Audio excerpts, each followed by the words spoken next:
Hello, how are you? Good, I'm fine, thank you. Alors, c'est quoi les petites activités aujourd'hui? On y va tranquille, on reprend en douceur. Juste, je me suis dit qu'il fallait qu'on revoie un petit peu comment on dit il, elle, in English, et aussi pour dire son nom c'est, etc. Parce que il y a besoin de revoir un petit peu, je me suis rendu compte. Donc, on va y aller. Alors, les activités, il y en a one, two, three. La première, du coup, c'est une fiche d'activité pour travailler justement sur ça. Ok. He, she, his and her. Alors, he, c'est pour les garçons. She, c'est pour les filles. His, c'est pour les garçons. Et her, c'est pour les filles. Et selon la phrase, pour un garçon, on va devoir utiliser soit he, soit his. Et pour une fille, on va utiliser soit she, soit her. En fait, en gros, he, pour un garçon, c'est il. Et his, pour un garçon, c'est pour dire son. Par exemple, son chat, son copain, son papa. Ou son, sa, ou ses. Par exemple, ses parents à un garçon. On utilisera his. Et she, c'est pour dire elle.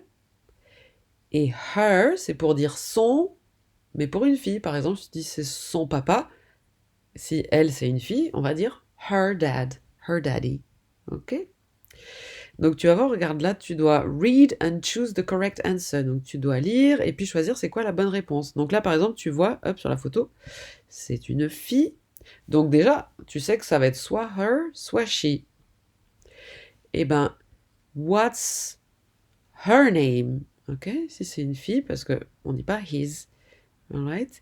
Et ainsi de suite. Tu choisis à chaque fois si c'est her ou his, she ou he.